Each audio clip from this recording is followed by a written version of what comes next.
Welcome to the Bravo Papers, a safe space for all us Bravo fans who love to analyze, deconstruct, and talk about our favorite Bravo shows ad nauseum.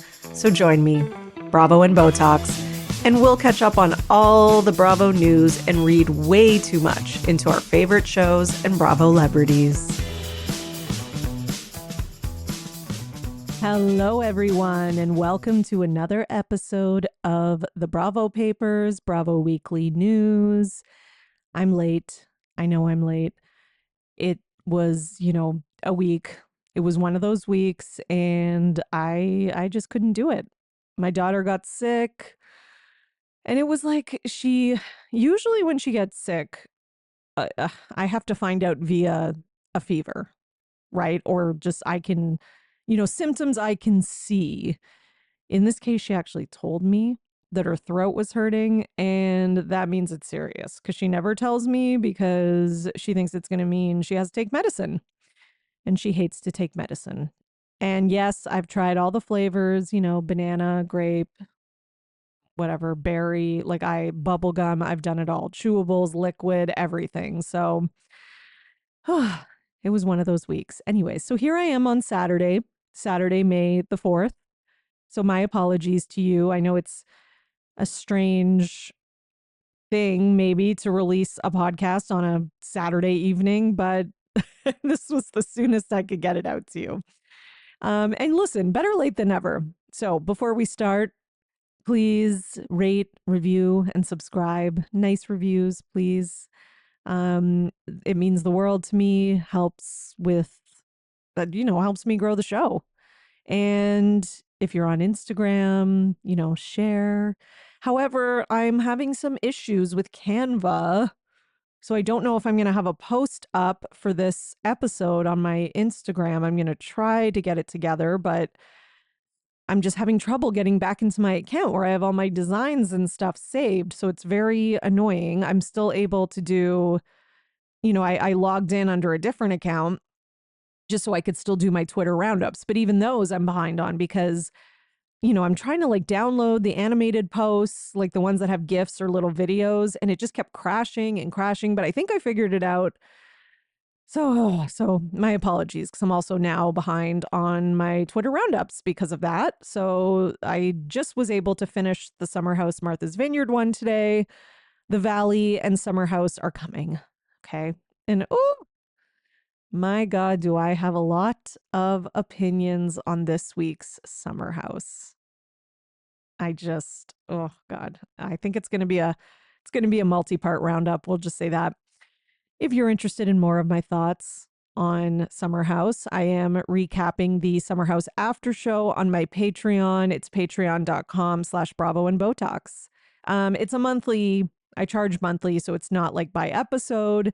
$5 a month and you get an extra episode a week.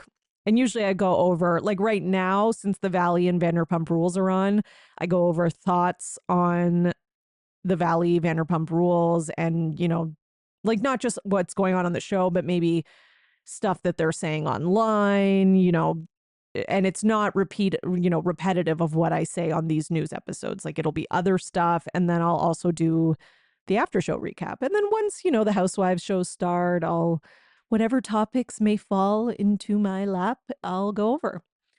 All right. So again, thank you for being here. Thank you for listening. It really means the world to me that people listen to this podcast. I haven't done one of these speeches in a while, and I just wanted to because, I'm on Reddit. I go on Instagram. I go on Twitter. The only place I'm not is TikTok because I just don't have TikTok. And I don't know if there's another one I'm forgetting. I guess I don't have a Facebook, but I don't know. Do people use that? I don't know. But, when I see sometimes Bravo and Botox mentioned or people recommending it, on any of these platforms, or they're adding me and asking me a question or, giving me suggestions or whatever, it means so much and I love it. And I definitely love it. And sometimes I'm like, oh, should I keep going with the podcast and with everything? Because sometimes it can be a lot. especially because I do have a full-time job and I do have a daughter and all that kind of stuff. But I haven't gotten to the point where I've wanted to stop or where I've even felt like, you know, I'm just going to take this off my plate. I just don't want to. I enjoy it. I enjoy like interacting with the audience and just everything about it. If anything, I wish I didn't have to work my other job and that I could do this one more, or I could work my other job less and do this one more. That's kind of the long-term goal. So keep on climbing.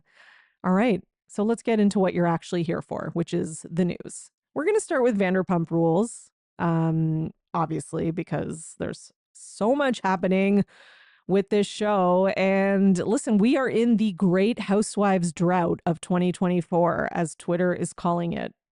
I mean, I saw one person call it that, but I agree with them. And it's kind of made me realize like how much I value having a housewives show on, because as much as I love Vanderpump Rules, Valley, Summer House, like all the quote unquote young people type of shows, they just don't have that, je ne sais quoi that the housewives shows have. Those like, I don't know. I can't put my finger on what it is, but they just don't have it.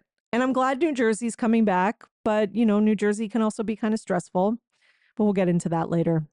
So let's talk about Ariana and her lawyers responding to Rachel's lawsuit, because that is a pretty big thing. So let me read through some of it here. So Ariana's lawyers and Ariana have responded to Rachel's lawsuit, obviously, in case you didn't hear that. Okay, so she acknowledges that she's the defendant in this action. And basically she goes over and describes in detail the night in question. And she talks about how she was in a relationship with Tom, and says, while playing, Mr. Sandoval's phone fell from his pocket and a mutual friend handed it to me. Because we'd been in a committed relationship for so long, and because we trusted one another and presumably did not keep secrets from one another, I knew many of Mr. Sandoval's passcodes, including the one for his phone. I had previously accessed Mr. Sandoval's phone on other occasions with his knowledge and consent. For reasons I still do not know, call it a woman's intuition, when the set ended, I felt the need to check Mr. Sandoval's phone and went to the women's room for privacy. In a locked stall, I accessed Mr. Sandoval's phone and saw text conversations between Mr. Sandoval and plaintiff that appeared incomplete because portions of them had been deleted, which made me suspicious. While other women waited to use the toilet, I opened the phone app on Mr. Sandoval's phone and was shocked to find a video of a FaceTime call between Mr. Sandoval and plaintiff that showed Mr. Sandoval's face in the upper corner while the main image was of the plaintiff masturbating. I hurriedly took out my own phone and made 2 recordings of the FaceTime video. Prior to that moment, I considered plaintiff a friend and did not know that she and Mr. Sandoval were having an affair. I left the bathroom and walked up to Mr. Sandoval, who asked if I wanted to go into the alley for a cigarette. Okay, so I'm just going to pause for a sec before we go to the next page. So listen, I know we know a lot of this stuff, but one of the reasons I want to read it is because it is consistent. It is consistent with everything that Ariana has said from the beginning. Okay. She has not changed her story. She has never changed her story. Whereas Sandoval and Rachel have changed their stories multiple times, whether it's them on a podcast with Howie Mandel or Bethany, and then there's slight differences in their lawsuits and in other interviews, and then things they've said on or in confessionals, whereas Ariana's has stayed the same.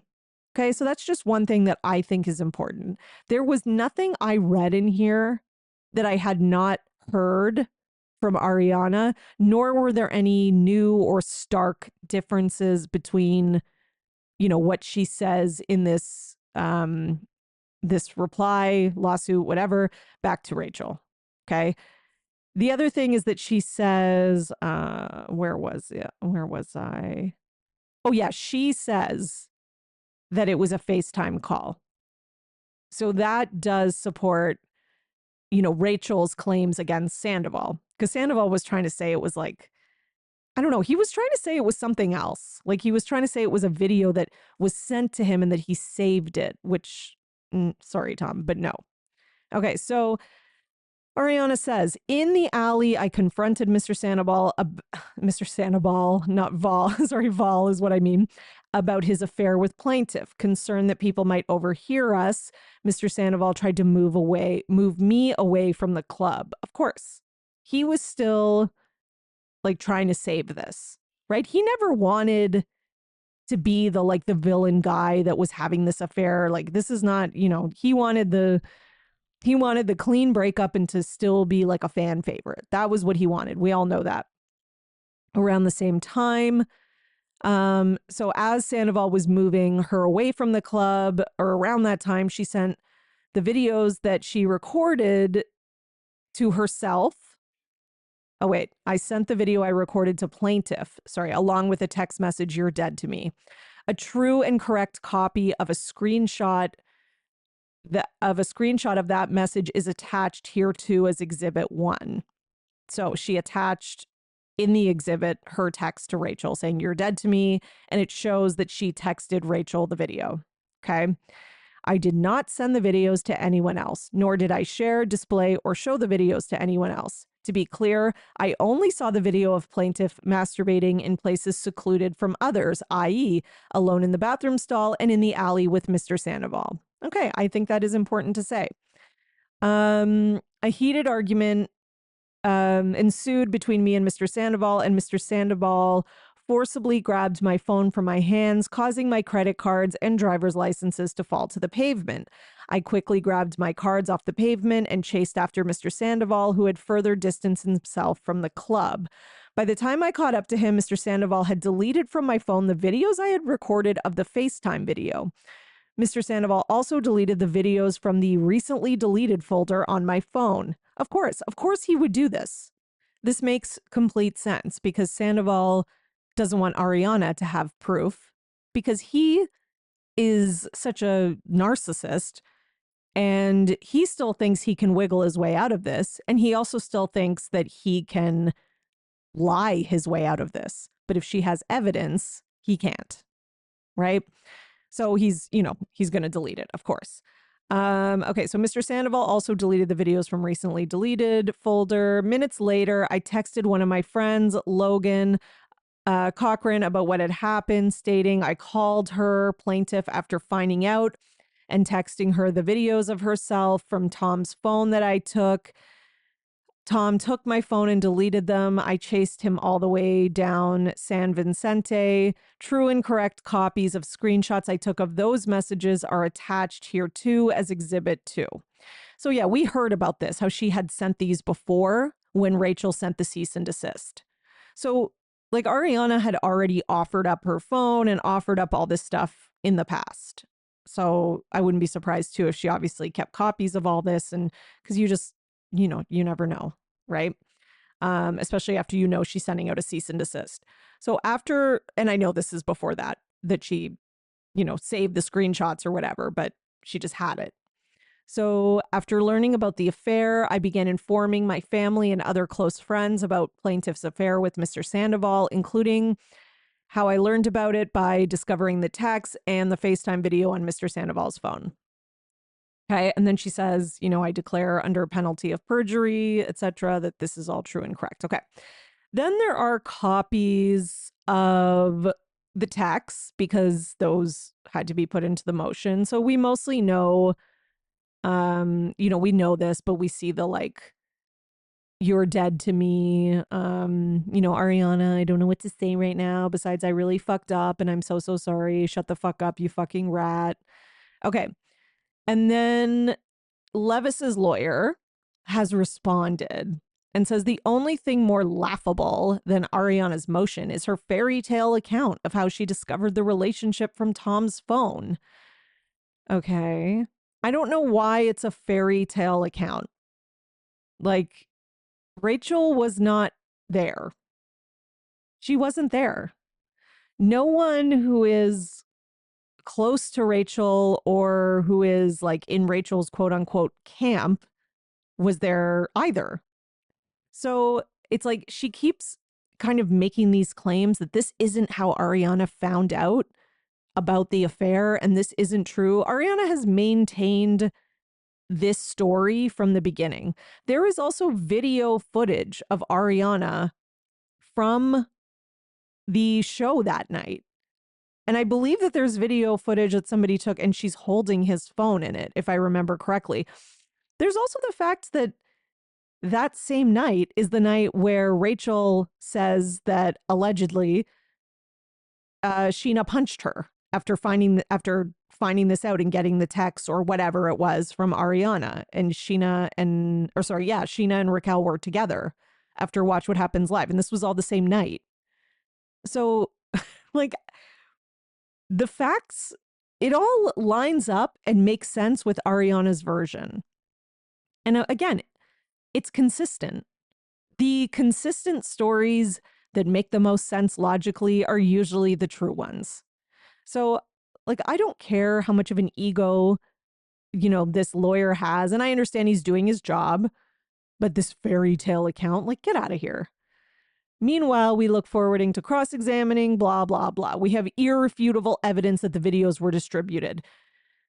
Oh, do you? Because I've been hearing this for so long from Rachel and her lawyers. So we have yet to see it. Where is it? Where is this irrefutable evidence?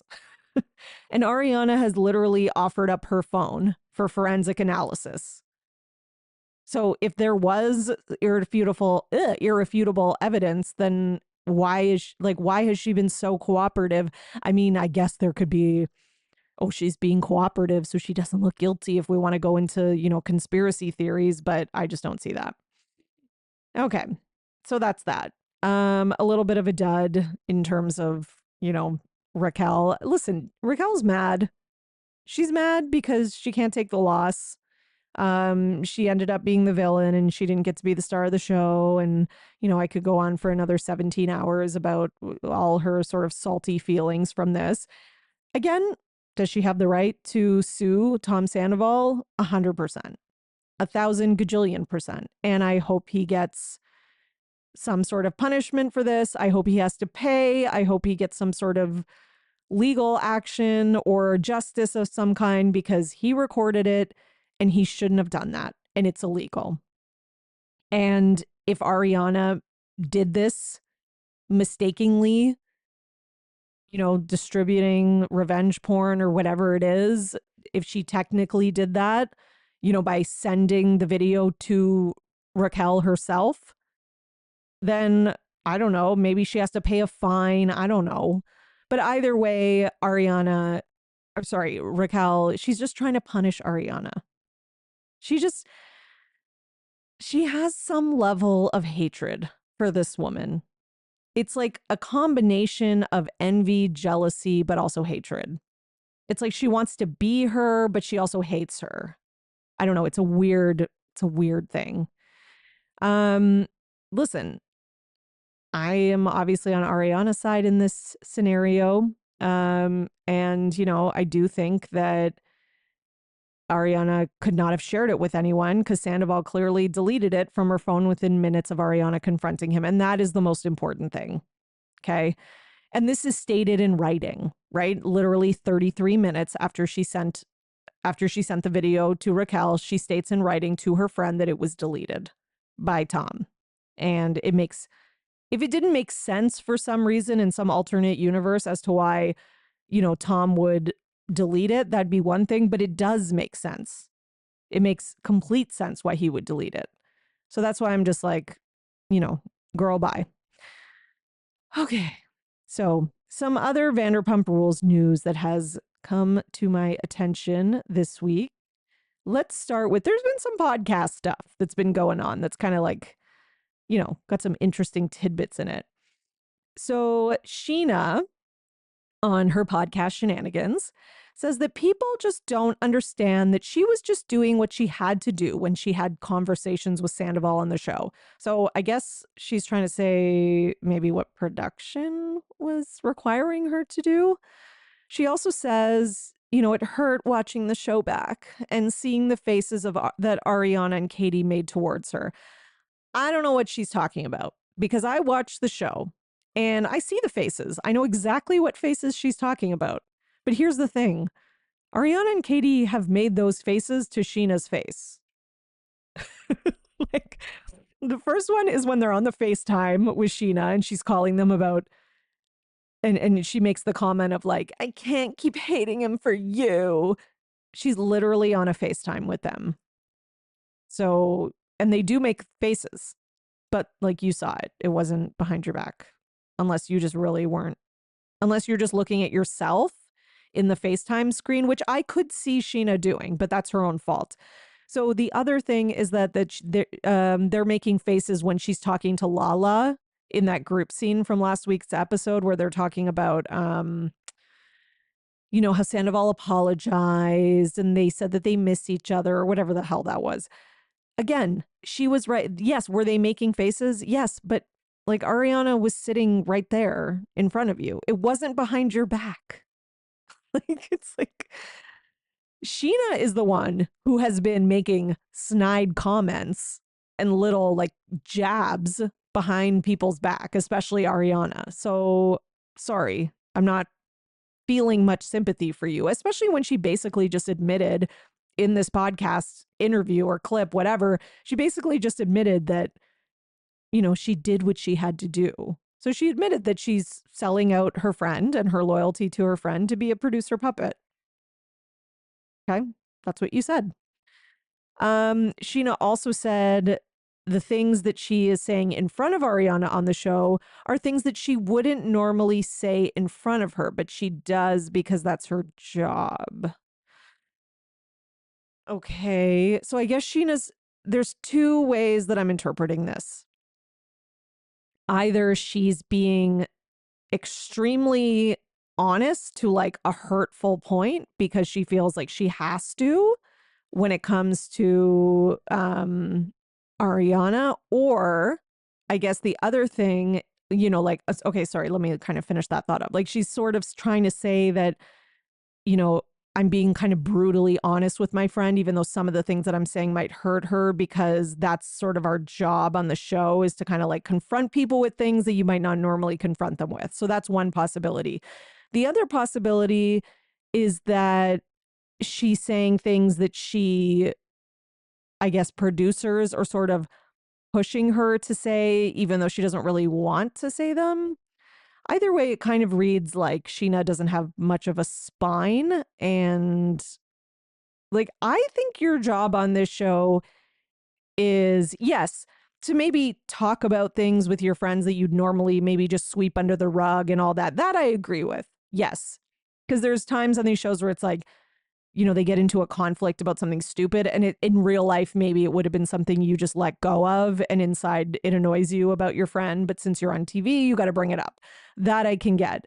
However, it seems like in this case, it's more like maybe Sheena like changing her opinions or like having certain opinions just because she thinks that's what's good for the show. I don't know. That's how it feels to me. And it's giving like they wouldn't have gone along with it. Sheena and Lala, or they, by the way, they wouldn't have gone along with it if they didn't believe that the audience was going to be on their side. I really think that they thought for sure the audience was going to turn on Ariana. And that's why they kind of agreed to it. Because not only were they like, okay, it's going to make good drama for the show, we're like low key kind of jealous of Ariana and how, she got cheated on and now she's like God all of a sudden. And then on the other side, it's like, well, we can also hate on Ariana and the audience is going to be with us because everyone's getting sick of her. But then that didn't work out. And now they're both pissed. And that's it. Okay. Okay. So I think there was one more thing I had from that. Oh, yes. Sheena also says Brittany. Okay. So she weighs in on the whole Brittany and Jax of it all. So she says that Brittany was the breadwinner during the pandemic because Brittany said this recently. And she said that Jax kind of had an issue with her making more money than him, which I could see because it's Jax. And Brittany also said something something along the lines of like, oh, Jax would get upset when she made more money than him, which is so annoying and stupid and just so Jax. Sheena called out Jax basically for his treatment towards her on the show. And then she made a comment like, bring me on season 2. And she says that Brock is the one person that can put Jax in his place, which I believe 0%. That is not true. First of all, when the Valley first started, I have to admit, I was kind of like, ooh, it would be fun to have like Sheena and Brock on this. And because they're a natural part of the friend group, they have kids, whatever, they are moving to the Valley, same as Lala, she's going to have another baby. Like I was kind of like down for that. But now that and that was like, at that point, I'd seen maybe like 2 episodes of the Valley, and we were still earlier in the Vanderpump Rules season. But now that time has gone on, more of the Valley has aired, I think the cast is perfect. Do I like them all? No, they're all kind of terrible, except Nia and Danny. But they're perfect. They're perfect in their, I don't know, horribleness. It's like, you know what I mean? They're the perfect toxic friend group. And I actually kind of think now that I don't want anyone from Vanderpump Rules going on that show. They're going to ruin it.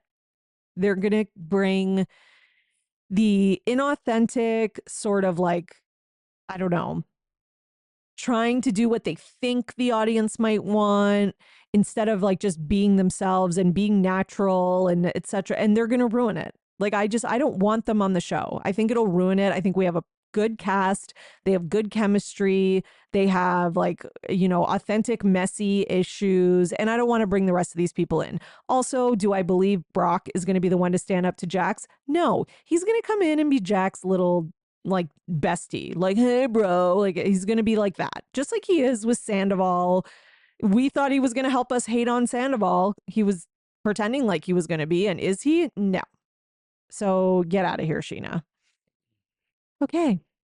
So what was the other thing? Oh, yeah. I think the other podcast that I had some news on was more in relation to the Valley. So I'll get to that when we get to the Valley. But we have more about Vanderpump Rules. So it's going on pause. It's not going to resume filming this summer. The Valley will, though.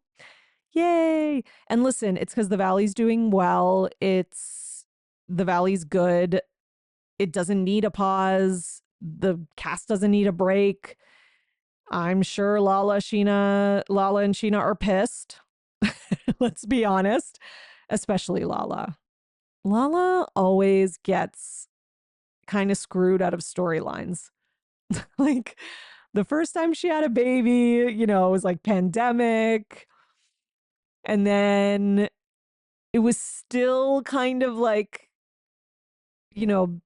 between seasons when everything went down with Randall. And then by the time we got back, like no one really cared. I don't think no one ever really cared that much in the first place. Cause like, it was Rand and everyone knew this was going to happen, but still no, people cared even less by the time the show started filming again. So there's that.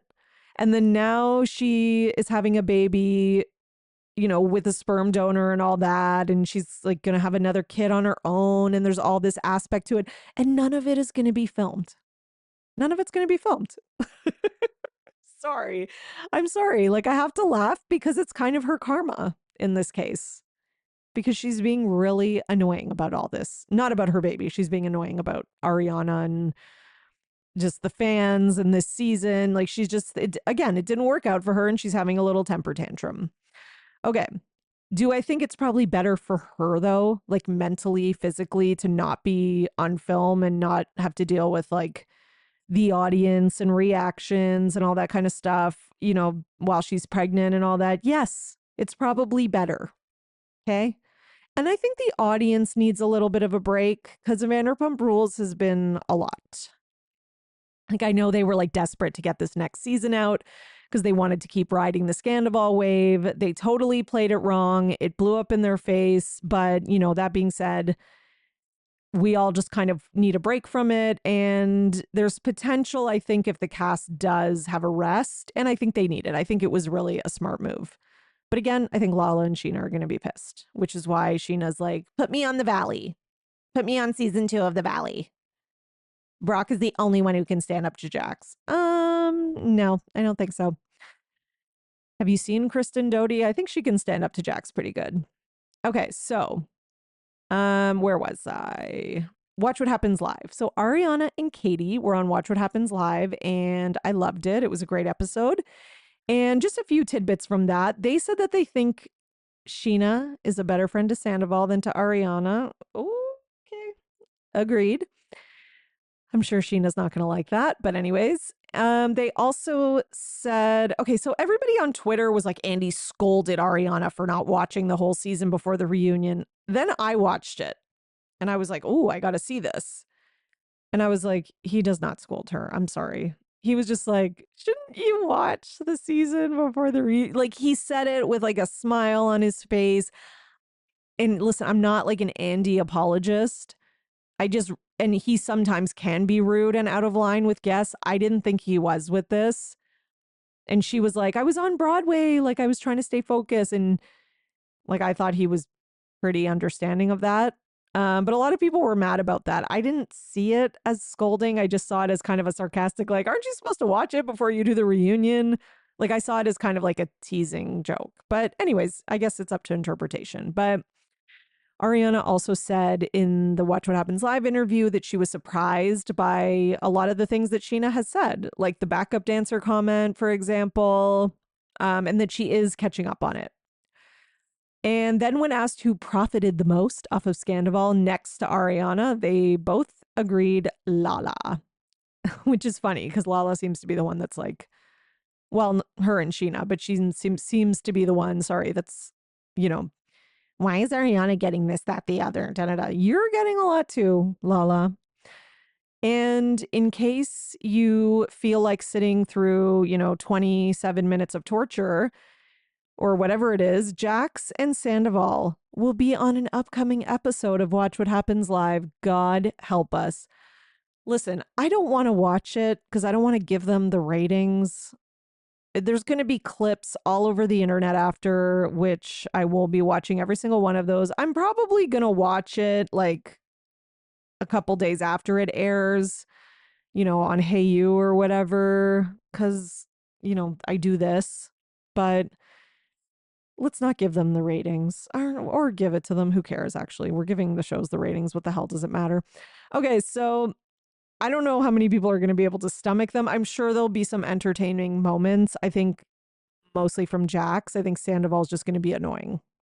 So Sheena and Brock also say that because they have a lot to say on their podcast, but on Sheena's podcast, they say that the vibes between them and Ariana have changed a lot since the reunion. So, obviously things were said and I'm sure there were disagreements, etc. They said they went to see her in Chicago, but it wasn't, like it used to be. Yeah, that's because of you, Sheena. That's because you're acting like an asshole and you're showing your jealousy and you seemingly are not happy for your friend. Sheena also discusses, the mom guilt that she had leaving her daughter for Coachella and Broadway. And, she kind of implies like, oh, she went all the way to New York to see Ariana on Broadway and left her daughter. And then Ariana didn't give her the time of day. Well, that's not Ariana's job. That was your choice. And, if you're having mom guilt and you're feeling guilty about something, that's no one else's responsibility but you. It's not Ariana or anyone else's job to make you feel less guilty about something. If you feel guilty, that's something that maybe you need to deal with or have therapy for or whatever. A lot of moms have that. Mom guilt is very natural. I get it all the time. I usually just try to tell it to shut up because, I know it comes from like patriarchal society, always telling moms that we're not enough. But again, it's not like other people's fault and I can't put it on other people. And Sheena needs to just kind of grow up and own that. Like don't blame Ariana. The vibes are bad between you guys because you've been talking shit. Okay? It's not Ariana's job to come and kiss your feet because you decided to come see her on Broadway and leave your daughter with a babysitter. I mean, really, if Sheena really wanted to bring her kid, she could have. She could have brought her kid and her mom and put them up in a hotel with her, and her mom could have watched her kid while they went to the performance. Like, there are ways to work it out. People travel with their kids all the time. I've done it. Is it ideal? Sorry. No, but it's doable. Okay, so Allie also says that there was tension between Ariana and Sheena at Coachella. I can't remember where she said that. I think it was on Watch What Happens Live. So yeah, it seems like things just are not good between those two. Brock also says that he regrets bringing up Rachel's name on the beach when they were all out together, at that beach day or whatever, but felt he needed to be the antagonist to get the conversations going. Okay. Also, he said, Sheena has just been like putting herself out there all season, and now the audience is calling her selfish. Well, that's because when Sheena's version of putting herself out there is being selfish, because Sheena is inherently selfish. Like, do I think Sheena's like a narcissist the way Tom Sandoval is? No. But I do think she's the most self-involved person on the show. Like, she's just very self-involved. I don't know what else to say. And she still doesn't realize that. That's why people don't like her and call her selfish. It's not like he's like, oh, people aren't appreciating that she's being honest and like putting her emotions out there. No, we see that. It's just that her emotions are all about her and they never take into consideration other people's feelings. That's really it.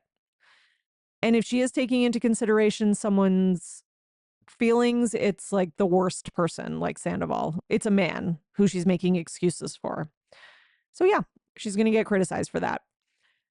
Rachel, meanwhile, has a new man, single dad, Matthew Dunn. A lot of jokes going around about whether he was single when she met him or not. Apparently he was. Apparently he is also MAGA. He's a big, I don't know, Trump guy. So do I care that much about this? No. Imagine being his ex, though. It's like you get divorced from your husband and suddenly your husband's new girlfriend is Rachel. Imagine she ends up marrying the guy and then like this, kids, your stepmom's here and you have to like co-parent with her. Okay, let's go to the valley before I get too down this hole. Jax was at the White House Correspondents' Dinner with Brittany, and his interviews on the red carpet, I mean, they were hilarious. Not intentionally, but they're just trying to ask him about like politics, about like, global issues, things from the news. And he's like, I don't watch the news. He's like, don't ask me about politics. I don't watch the news. I don't know anything about politics. It was just funny. It's like you're at the White House Correspondents' Dinner and you're like, I don't watch politics. I don't know anything about politics. I don't watch the news. Don't ask me about it. Oh, God. Is that just like, does that give people hope for US politics when they see Jax and Brittany there? I mean, I get it. It's like NBC. It's like their new big show right now. Like, I get it. But Jax, his ego must be, I mean, maybe he learned his lesson from letting his ego fly away a little too much when the last time he was on Vanderpump Rules, but I don't know. I think it's all going to come back and it's going to keep getting bigger and bigger. I mean, look at stuff happening between him and Brittany and like it's already happening. So Jesse from the Valley does have a new girlfriend. Her name is Lacey Nicole. And he also decided that he was going to come after Lala on social media. Basically, he posted a picture of himself working out and he wrote, and he tags her, when at Lala Kent says you have narrow shoulders and no neck. LOL. Also, the average height in the US is 5'6" for men, and I'm 5'10" and a half. Okay. So basically on the after show, Lala made a comment about like Jesse has short men syndrome or something like that. Yeah, like little man syndrome, I think she called it. And maybe it was something about like his shoulders being narrow or whatever the case was. So that's what he's referring to. And then he's like, well, I'm 5'10" and a half, which is he? Like 5'10" is not short. Like it's not like the tallest guy, but it's not like the shortest guy either. He looks a lot shorter to me. Like every time I've seen him, I don't know. Maybe it's just because that scene, that like quote unquote fight scene on the Valley. Maybe it's because he was against Luke and Luke's really tall and Kristen's pretty tall and he looks short in comparison. But then even when I've seen him on like red carpets with like women who are shorter, like he looks kind of short, which is fine. I don't even care. But I'm just like, are you? Or is he lying? I feel like he's fudging a little bit. I feel like he's exaggerating. Like, I feel like maybe he's a little under that. I don't know. Especially the who puts 5'10.5. It's like 5'10.3 and he's like rounding it up. I'm 5'10.5 or something. Okay. Oh yeah, one more thing about the White House Correspondents' Dinner. Brittany says she feels confident that they're getting a reunion. However, Kristen has confirmed now on her podcast that they are not getting a reunion for the Valley, which is a travesty, actually. Like, what the hell, Bravo, if you're listening, which you're not, but what? Same thing with Summer House Martha's Vineyard season 1. It was so good the first season. They should have had a reunion. It was a big mistake, I think. Even the way season 2 is playing out, to me, it would have been better if they'd had a reunion. And I mean, the only way I can forgive this, I guess, is they need to start filming like straight away and maybe like pick off where they left off and then it'll be like an epic season 2 reunion. But I feel cheated. And the ratings are so good. Like I can understand if they had like ratings that were good for a first season show. Maybe those are good for a first season show, but not good enough for a reunion. But they have ratings that are good for like a show that's in 5 seasons. So they need a reunion. It's not too late to change it, Bravo, in my opinion.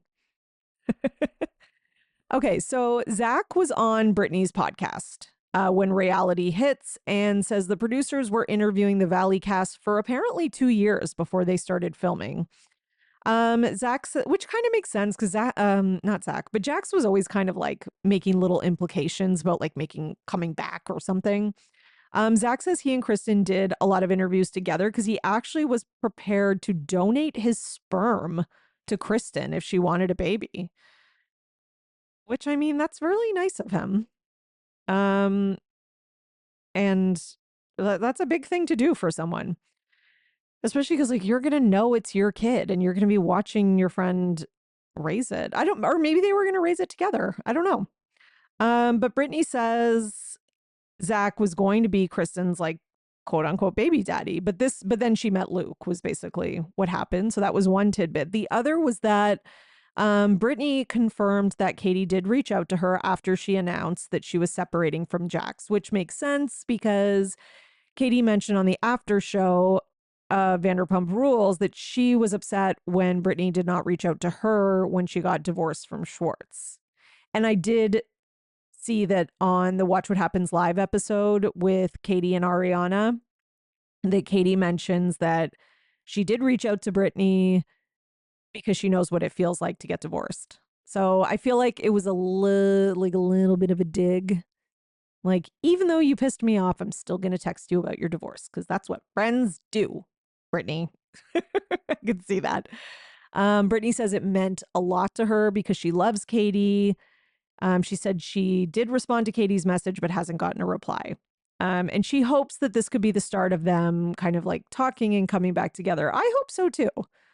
Like they were really good friends, and I feel like they stopped being friends for not any really good reason. And a lot of it's because of Jax. And that's not a good reason. So Brittany also said that she is kind of getting like mixed signals from Jax. And, they had the plan to have baby number 2 at the end of the summer. And then Jax kind of blindsided her when he was like changing his mind about that. And she said basically, no matter what, Cruz is getting a sibling. And yeah, she said them opening the bar so quickly, though, did impact their plans. So yeah. All right. And let me see, was there anything else for the Valley? No, I think we're good. Okay, so let's talk about Real Housewives of Beverly Hills. We haven't talked about that in a while. Well, not like a while. It just hasn't been the star of the weekly news episodes because it's over right now. But okay, Kyle, once again on an Amazon Live, confirms that she cannot confirm if she's coming back to Beverly Hills for a new season. We know you're coming back, Kyle. Like, Kyle will die on this show. Not saying I want Kyle to die. I mean, like, she'll be like 98 years old lady on this show. I just, I just don't think as long as this show is on, Kyle will be there. I really think that every year she does this. I might eat these words later, but every year she does this like, I don't know, this could be my last year. You know, she does this every single season. She did it last season. She did it the one before. She always does it. However, she's coming back. Okay. She always says she can't confirm and then it gets confirmed later. Like, Kyle knows how the PR machine works and she works it. There's also a leaked story that's been going around, basically that Bravo is saying, or producers of Beverly Hills are saying that Kyle can't come back unless she shares her relationship with Morgan Wade. I don't believe that at all because I just don't believe that. Kyle has never had to share anything that she didn't want to share for basically forever. So I don't see them suddenly changing their mind and like giving her some type of like ultimatum. They're not giving Kyle Richards an ultimatum. Okay. The other reason I don't believe this is because 2 seconds later, or like the next day, we get a leaked story saying that Dorit can't come back unless she shares her issues with PK. And that, you know, allegedly he's staying at the Beverly Hills Hotel and he's moved out of their house. These stories came out back to back. So let's stop and think about that for a second. That probably means that Dorit maybe put that story out about Kyle. And then I bet you Kyle wanted revenge and put the story out about Dorit. Honestly, I would not be surprised. They left on bad terms. The two of them are both salty towards each other.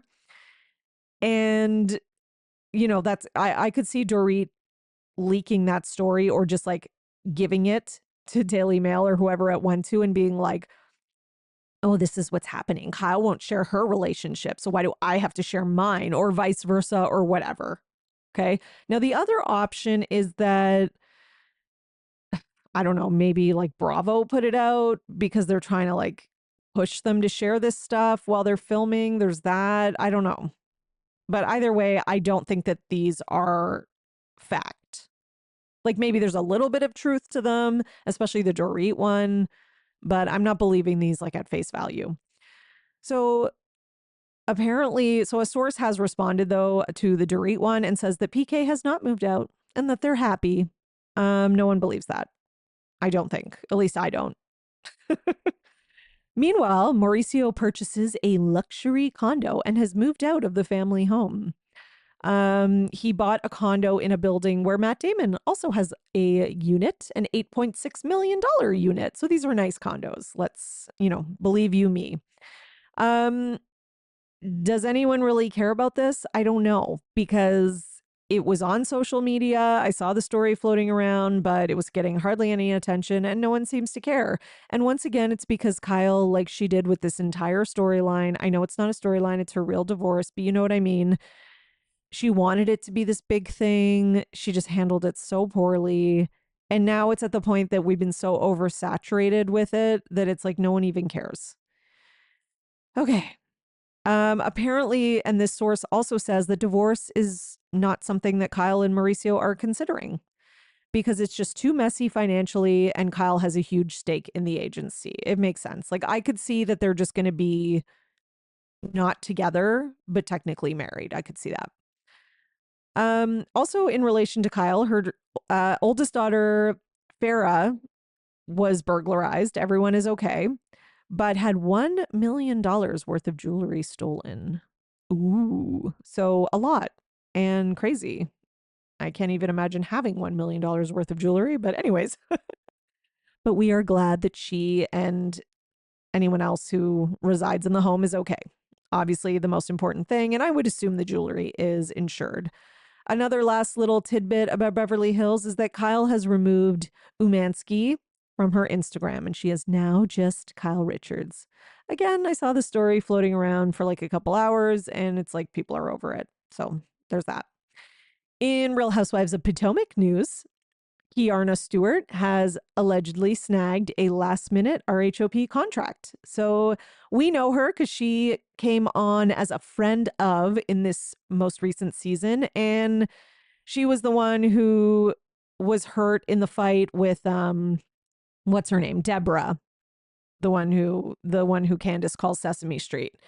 And she was at the reunion for a bit and people liked her and she was liked. I wasn't sure if I felt like she should be a full-timer friend of, but I don't know. We're going to see. We'll see. You never know. Honestly, I wasn't like, ooh, she's so amazing. She has to be full-time, but I also didn't think she was like not great as well. I was just kind of like, okay, she's good. She could work, but she could not. So I think it's just going to be one of those things. We just have to see. I don't know why they're even rushing into filming Real Housewives of Potomac. Like if anyone needs a break and a reset, it's Potomac. Like why is Vanderpump Rules knowing that and making that decision? And Potomac is acting like they didn't just have the biggest mess of a season of life and just going forward. Okay. We also have Stacey Rush joining Real Housewives of Potomac for season 9 as a full-time housewife.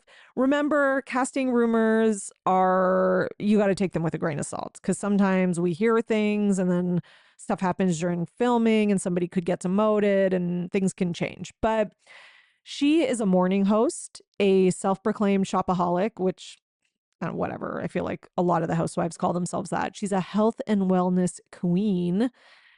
I'm not sure what that means. Either maybe she has a business or something to do with health and wellness, or she just likes it. It could be either one. She's also married and a mom. Oh, and by the way, Wendy was also at the White House Correspondents' Dinner, which makes sense because Wendy has been a political commentator, has like degrees in relation to politics, is actually intelligent. So that makes sense, unlike Jax and Brittany. Not that I'm saying Jax and Brittany aren't intelligent. They're just, okay, whatever. We saw what Jax said when he was asked about news and politics, but she did take a picture with Jax and Brittany. And I was like, there you go. We got different facets of Bravo world coming together at the White House Correspondents'. And listen, no matter who it is, I'm happy to see Bravo represented. I mean, I want obviously Wendy to be there because it makes sense. But I guess I'm still happy to see Jax and Brittany there, even though they don't know anything about politics. Okay. Let's talk about Summer House. Whew, Summer House is having such a good season. Lindsay says, I just want to say this because this was another thing that people were talking about on social media, on Twitter, and I feel like we're completely misrepresenting. Like I saw somebody saying like, oh, Lindsay confirmed on Watch What Happens Live that it was her idea that Kyle be a flower boy. And so see, and I was like, okay, we always knew that. Like it was more about who said Kyle cannot be a groomsman. It's not about who said he should be a flower boy. It was like the demotion thing is what people were mad about, I guess. So I watched the episode with Lindsay and she says it was not her idea for Kyle to not be a groomsman. Okay. So it was Carl's idea. Like who else's idea was it? And again, it makes sense. Kyle hates the bride. And he's just recently been in a big fight with her, called her a bitch. And on top of that, he's had a big fight with Kyle over the last year and they weren't getting along. So it was Carl's idea that Kyle would not be a groomsman. It was Lindsay's idea to have him a flower boy so he wouldn't be left out. I actually think Lindsay was the one who actually thought more about Kyle's feelings. And I know people might be like, oh, the flower boy thing, it's like embarrassing. It's a thing. Like, look it up on TikTok. Like, it is a thing. People do it. And to be honest, it really suits Kyle's personality. And the fact that it's not him alone, it would be him doing it with like Andrea and like they would be so funny. Like, I don't think it was, I don't know. I just don't think it was this evil thing that people are trying to make it out to be. I like, and I'm not even mad at Carl for not wanting Kyle as a groomsman. I kind of get that. Like, sometimes you have a lot of really close friends and you don't have to pay someone back. I'm sorry, but I've seen a lot of cases where somebody's in one person's wedding and they're in the other person's wedding in like not as big of a role. Like, that happens. It's not always like tit for tat. So on the two judgy girls post, they put up a post basically commenting on like Carl's conversation with his mom and stepdad. And they said, "What do you think of Carl's convo with his family?" And Lindsay replied, and she said, "He should go gardening." So obviously she's trying to say he's like planting seeds, quote unquote, in terms of like the breakup, which, listen, if you watch this week's episode and you still think it's like 100% Lindsay's fault, then I think you just have like a bias at this point against Lindsay, or like you just want it to be her fault because you hate her so much. Like, she does have fault in this breakup and in this relationship not going well. She totally does. But Carl does too.